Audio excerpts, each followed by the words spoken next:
Hola, mi nombre es Vika. Soy la nueva mascota de Vecine temporada 15.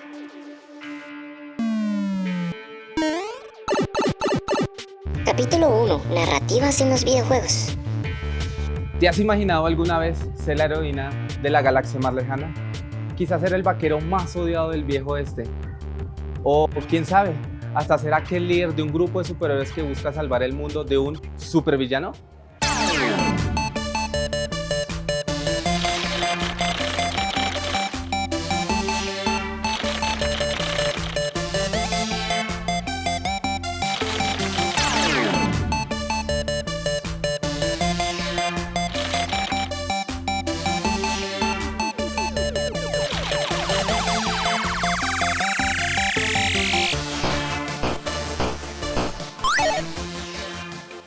La historia siempre siento que es más como para darle un plus a los juegos. Tú puedes tener la conversación más maravillosa, increíble y toda la cinemática al cruzar una puerta, pero si el jugador se da vuelta a 180 grados y se va, no existe.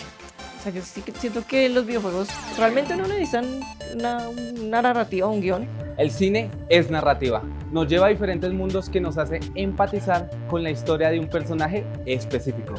Y es que, desde siempre, ha existido esta interacción cercana con los protagonistas de un relato, algo que, desde un sentido más literal, nos ha logrado llevar a nuevos horizontes en el cine. Y es por esto, y con un estilo fresco, en esta nueva temporada del magazine Vecine, vamos a adentrarnos en el fascinante mundo de la creación de los videojuegos y cómo se relaciona con el cine.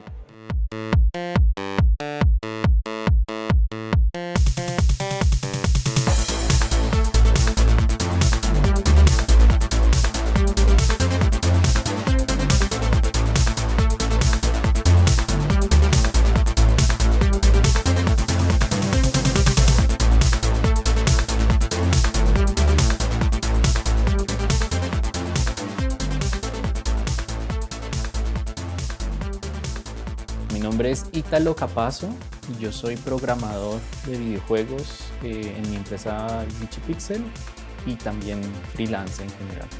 Yo soy Diana Pacheco, yo soy artista de animada 2D y me especializo en pixel art para videojuegos. El pixel art es un tipo de arte computarizado enfocado en crear una imagen digital con pocos píxeles.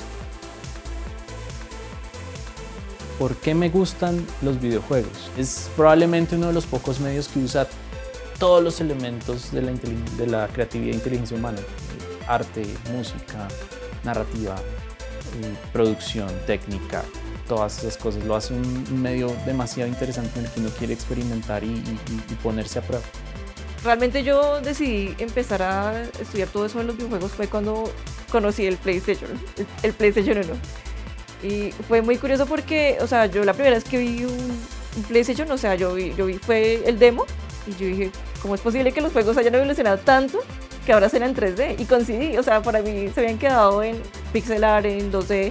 ¿Cómo empecé yo a entrar en el mundo de los videojuegos? Fue por varias razones, o sea, primero fue, pues bueno, obviamente conociendo los videojuegos ya desde PlayStation 1. Literalmente fue con un videojuego con Final Fantasy VIII. Yo dije como, ese juego a mí me marcó la vida. Yo dije como, yo quiero hacer videojuegos y quiero hacer arte de videojuegos y quiero que mi arte se vea en los videojuegos. Lo que más me intrigó a mí era que yo veía a mis primos. Mi familia, ellos eran muy ávidos de los computadores, tenían muchos computadores de la época, pero para mí estaban prohibidos esos computadores, yo no los podía mirar, jugar, no, eso es para los grandes, dejé a los primos, dejé a todo el mundo. Y uno siempre viendo a lo lejos, uno veía juegos muy interesantes que yo siempre quise jugar. Era lo que más me interesaba, porque ellos trabajaban, pero también obviamente tenían juegos como muy viejos, de esos de DOS. Entonces lo que ellos hacían era que me daban el aparato que no le servía a nadie y me lo daban a mí. Y a mí me dieron un Macintosh que tenía un juego que se llamaba Dark Castle. Y ese juego a mí me pareció impresionante. Es un juego que me ha gustado mucho toda la vida. El caso es que después yo me acuerdo mucho que le pregunté a mi papá, ¿cómo se hace eso? Y él dijo, uy, eso es muy difícil, es lo primero que me dijo. Y él es matemático, entonces su primer instinto fue decir, pues es programando. A mí me enseñaron a programar, entonces yo le voy a enseñar lo que yo sé. Y me dio un libro de un lenguaje que se llamaba Basic, de la época. Él hizo programas y él hacía programas con eso y dice, con esto se puede hacer. Y yo no tenía ni idea de qué era hacer eso, pero yo lo que hice fue coger como un demo que tenían adentro y literal era un texto impreso en el libro. Yo lo que hice fue coger y copiar y pegar, ni copiar y pegar cuál, escribir a mano lo que yo veía en el libro y vi que funcionaba. Me di cuenta de que después podía cambiarlo y las cosas cambiaban y dije, yo quiero hacer esto. ¿En qué ciudad de Colombia se celebra el sofá, salón de ocio y la fantasía? Toca la pantalla para seleccionar la respuesta. Oprime más fuerte. Inténtalo de nuevo. El 70% dice que es Bogotá. La respuesta es correcta. Felicidades a todos. El cine y los videojuegos tienen muchas cosas en común y la construcción de narrativas es una de ellas. Es por ello que, desde el nacimiento de los videojuegos con un sencillo partido de ping-pong digitalizado, diferentes influencias del mundo han buscado crear una riqueza narrativa para este impresionante medio. Pues yo siento que en algunos juegos sí es bastante similar, o sea, obviamente pues no desde el punto de vista mecánico, o sea, obviamente pues uno como jugador pues uno no, es como si interfiriera con una película, no pasa, o sea, me parece que lo que es el cine sí es como un poco más estricto en cuanto a la línea de tiempo del guión, pero en cambio los videojuegos sí es como meter ya al jugador, o sea, incluirlo, eso también influye mucho, también cómo se va a escribir el guión y cómo se va a escribir todo eso al respecto de los videojuegos. O sea, yo sí siento que los videojuegos realmente no necesitan una narrativa o un guión. Porque es que los juegos son un sistema y los sistemas cuando los pones en movimiento cambian. Entonces la idea de producción y post no funciona igual porque tú no puedes como establecer todas las variables y todas las estructuras y va a funcionar perfecto el juego desde el principio, jamás va a pasar. Cuando tú empiezas a implementar algo y lo pones en movimiento, vas a ver que no va a funcionar igual. Vas a ver que de pronto funciona perfectamente, pero lo pones a que lo juegue alguien y le parece aburridísimo. No le interesa o lo frustra o lo molesta, o a menos que esa es tu intención, pero de pronto no funciona, no hace lo que tú quieres. Entonces tienes que reevaluar lo que estás haciendo y eso a veces implica cambios en todo, en arte, en programación, si hay narrativa pues en los scripts, en el guión y todas esas cosas. Entonces el proceso del videojuego es más iterativo, es más como vamos a intentar esto durante un par de semanas, vamos a ver si funciona, si no, si funciona volvemos a repetir el proceso, si no funciona al menos perdimos fue 2 semanas, no un año entero de trabajo. Cuando yo te digo de que uno habla de una sensación o de una idea general, nosotros le tenemos un nombre que es el mandato. Mandato, idea o concepto que rige un proyecto. Puede ir desde un prototipo o video hasta algo tan sencillo como una frase. ¿Cómo surgió Poltergeist? Poltergeist estábamos buscando hacer como un proyecto como en tablet. Estábamos como buscando como mirando esos libritos narrativos que son todos bonitos, interactivos. Y había una parte en la que uno tenía, en un libro de esos, que había que arrastrar con el dedo, mover unos libros. Yo me acuerdo mucho que Diana dice, si uno estuviera en ese mundo viendo esos libros moverse solos, uno estaría supremamente asustado. Y me diría, oiga, sí. Y dijimos, de pronto sería chévere hacer un juego donde uno asuste gente, pero que sea divertido, no queríamos que fuera un juego miedoso. O sea, entonces nosotros eventualmente desarrollamos una frase que era asustar es divertido. Y eso aplica a las narrativas.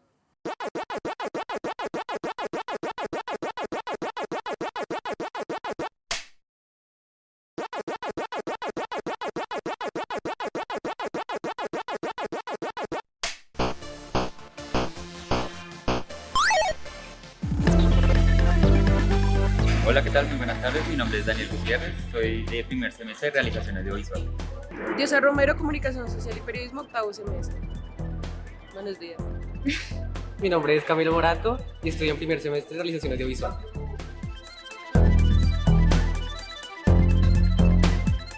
Sí, eso es un guión narrativo, o bueno, empieza pues como un guión literario. Y ya ahí es donde se incursiona, no es lo mismo un guión técnico como para este tipo de eventos, de situaciones. Pues yo creo que los diseñadores del juego hacen una previa investigación de qué quiere hacer que el jugador sienta a la hora de estar jugando ese nivel.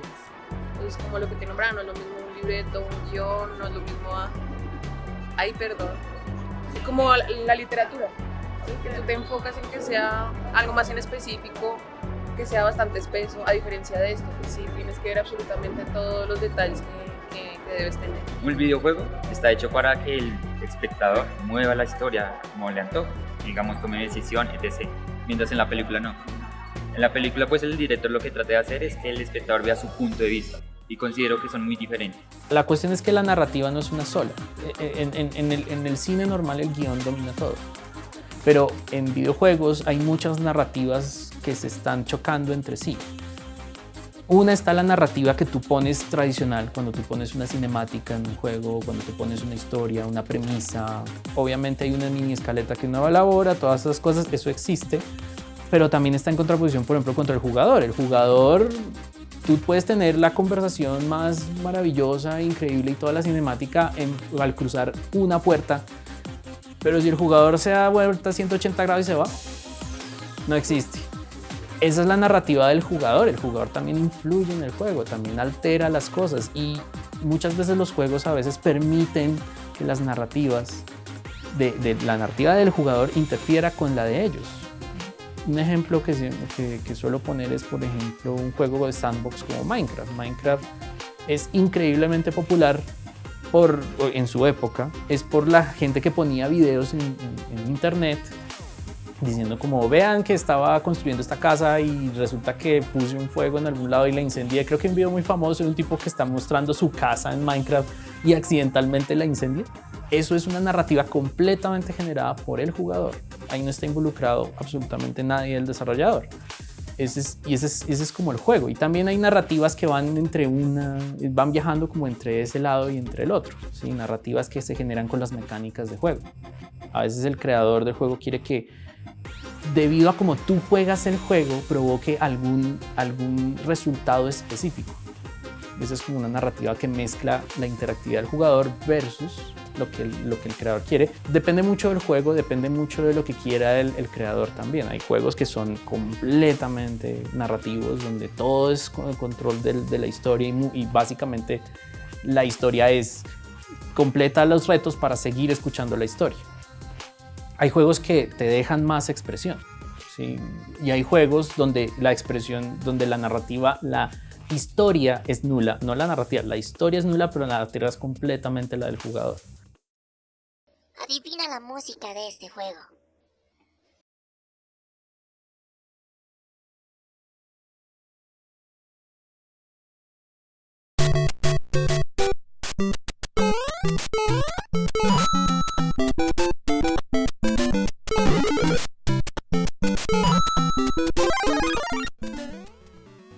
Desde la emotiva historia de un padre y su hija en un mundo de zombies, como lo que pasa en The Last of Us, o quizás un peleador en busca de un campeonato, como lo es en Street Fighter, hasta la impresionante aventura de fantasía heroica como la que tiene Link en la saga de The Legend of Zelda, los videojuegos nos han demostrado que el único límite narrativo que puedes alcanzar con ellos es el que el propio jugador les otorgue.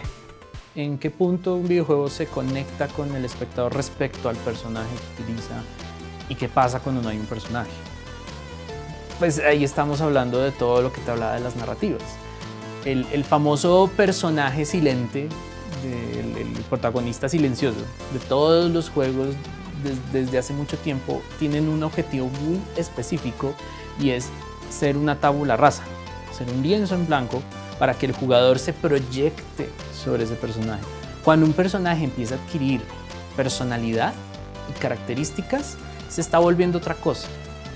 Tú ya no te puedes proyectar, tú te puedes proyectar sobre el personaje en Skyrim, que literal tú lo creas de cero, tú te lo inventas, es un juego de rol, es más teatro. Estás creando una obra de teatro y estás dándole acceso al teatro. Eso es lo que es los juegos como de rol, de Dungeons & Dragons, no es más que teatro.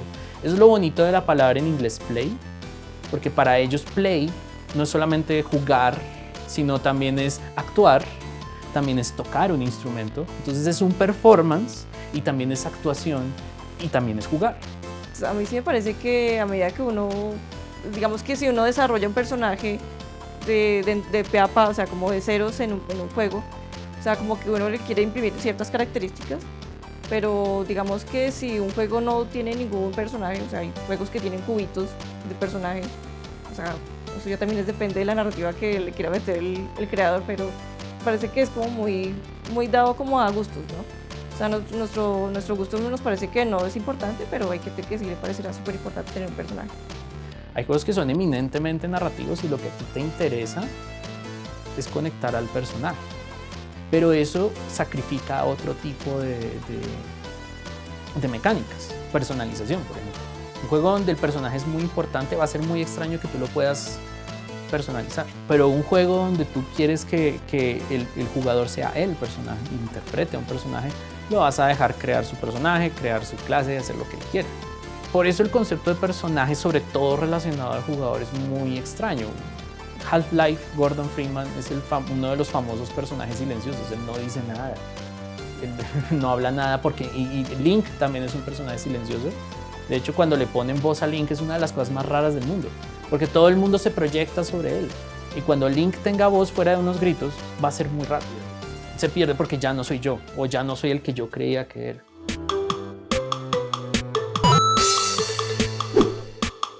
¿Sabías que la razón por la que el personaje de Crash no tiene cuello es debido a las limitaciones técnicas de aquella época? Diseñaron a Crash de esa manera para simplificarlo. También están los personajes con los que tú interactúas. Ahí sí es donde tú puedes interactuar completamente con los personajes, porque ese personaje es claramente no el jugador. Puedes darle personalidad, puedes darle estructura, puedes darle arco, puedes darle todo lo que tú quieras, arco narrativo, todas las cosas que uno típico le pone a un personaje, pero con el dado añadido de que no puede acaparar el juego. Los juegos son muy egoístas en un principio, ¿no? Porque uno siempre juega con un protagonista o con una civilización o con un personaje, uno siempre es uno. El centro de uno es uno, es un buen reto interesante en diseño de juegos. ¿Cómo haces un videojuego donde tú no eres el protagonista?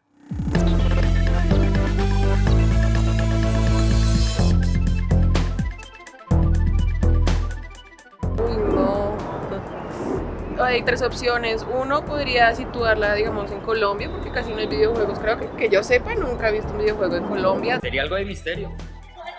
Por ejemplo, uno de un escape de una cárcel estilo Alcatraz sería entretenido. Dos, también a nivel de América Latina. Tres, con doblaje colombiano.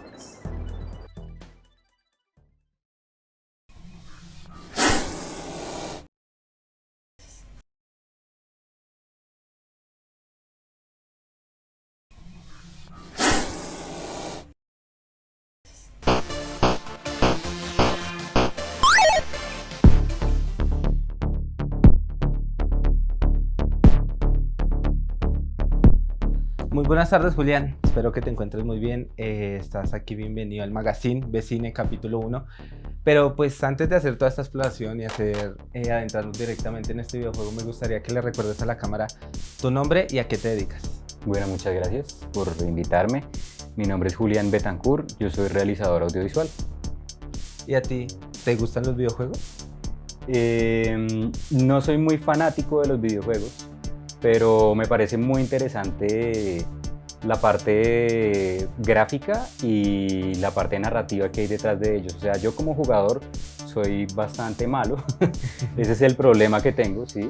Si fuera un mejor jugador, tal vez sería más fanático y más adicto a los videojuegos. Pues por eso te invitamos acá, para que vuelvas Sí. un poquito a esas raíces de jugar videojuegos, de probar. Entonces vamos a probarlo y a ver cómo nos va, cómo te Listo. sientes y me comentas qué tal toda la narrativa que hay detrás de esto. ¿Listo? Ok, listo. Entonces, de inmediato, iniciamos con esto.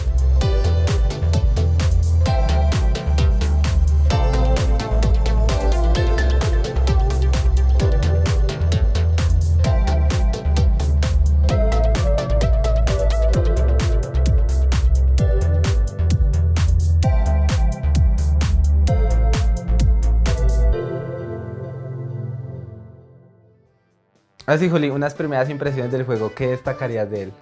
Es como una película gringa de zombies. Son como las mismas temáticas, como esos mismos miedos, esos mismos temores.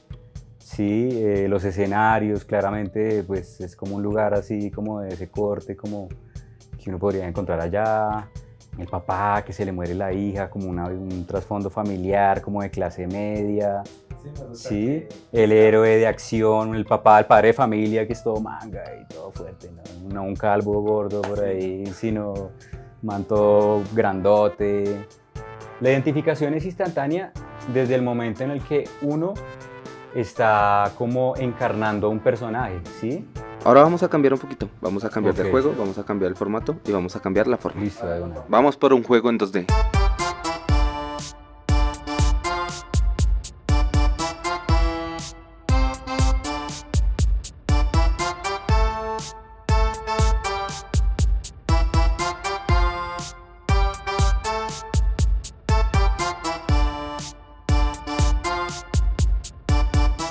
¿Cómo sentiste esta nueva narrativa? Pues es un poco emocionalmente no es tan intenso, ¿sí? No hay tantos giros, no hay tantos cambios, pero de todas maneras hay una narrativa. Más allá de una intención, hay un personaje que tiene un objetivo, ¿sí? Tal vez no está muy claro, pero para mí de pronto el objetivo del personaje es sobrevivir a la guerra. Y ya tocando un poquito más temas técnicos, ¿cómo crees que se crearon las narrativas de esto? ¿De dónde crees que parten? ¿De qué idea? ¿O de dónde? Pues es que son historias muy distintas, ¿sí? Pero en ambos casos hay una historia detrás. Y a partir de eso, que ambos tienen también una historia y una narrativa, ¿crees que se tuvieron que basar en el cine, ver similitudes con el cine mismo al hacer cualquiera de estas dos narrativas de videojuegos? La primera tiene se parece mucho como al tipo de narrativa que tiene el cine de Hollywood, ¿sí? Ese prólogo que lo deja uno colgado y eso es una vaina muy como de esa narrativa del cine de Hollywood, ¿sí? Precisamente el guión clasiquísimo de Hollywood, de manual, tiene unos tiempos muy claros para cuándo sucede el detonante, cuándo sucede el primer giro, ¿sí? Cuándo llegamos al punto medio, cuándo alcanzamos el clímax, cuándo llegamos al segundo punto de giro y cuándo termina la película. En cambio esto es súper tranquilo. Como lo que le digo, es como si uno estuviera leyendo un cuento infantil sobre la guerra. Sí, es más algo así, es más la música, todos los elementos visuales y sonoros, ¿sí? Tienen otra forma de contar la historia, son como distintos a los del anterior juego. Listo. Vale, perfecto, Julián. Entonces, pues ya, para ir terminando, te agradecemos mucho por esta entrevista. Bueno, no, gracias a ustedes por la invitación y ya, espero no haber hecho mucho de eso. Está bien.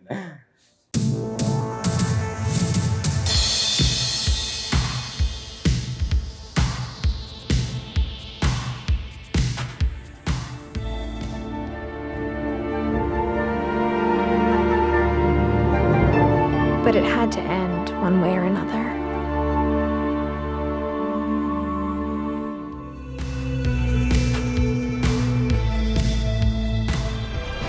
Salva a nuestra gente y a mi hija.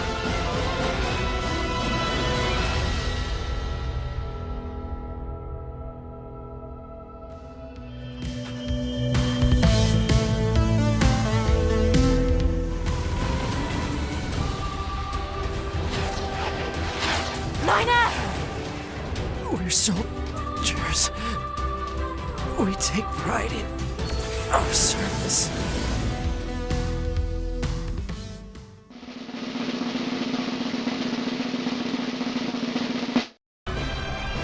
Salva a nuestra gente y a mi hija.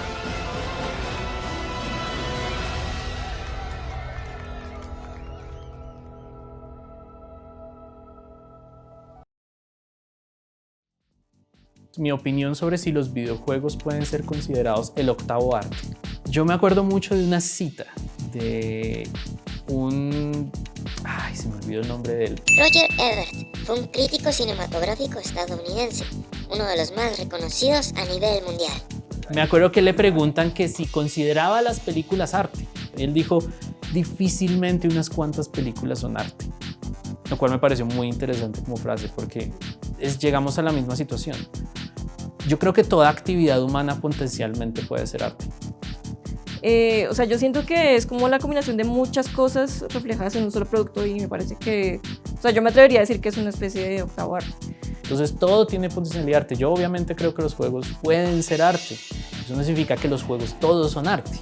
Por eso insisto en la cita de este crítico que dice difícilmente algunas pelis son arte. Lo mismo, difícilmente algunos juegos son arte, pero que tienen la potencialidad de ser arte, por supuesto. Un videojuego memorable puede tener una historia increíble o una jugabilidad extraordinaria. A veces la narrativa juega un importante papel en los videojuegos, pero no siempre es así. Esa es la diferencia. Para el cine es indispensable. Para los videojuegos es solo una opción.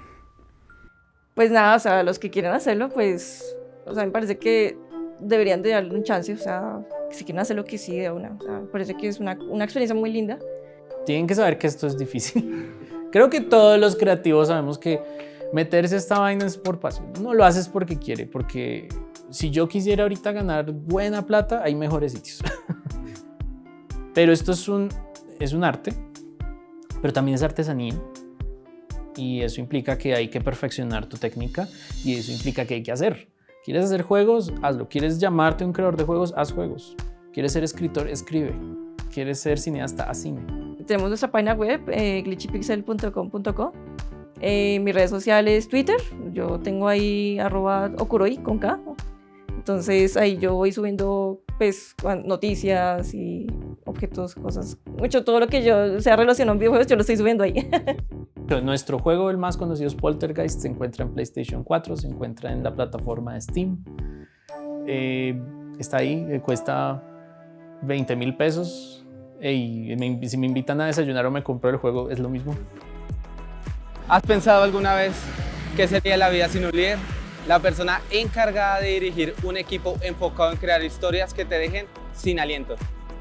Para responder esta pregunta, no te pierdas el próximo capítulo de Magazine de Cine, donde nuevos invitados nos hablarán su experiencia al momento de dirigir la creación de un videojuego.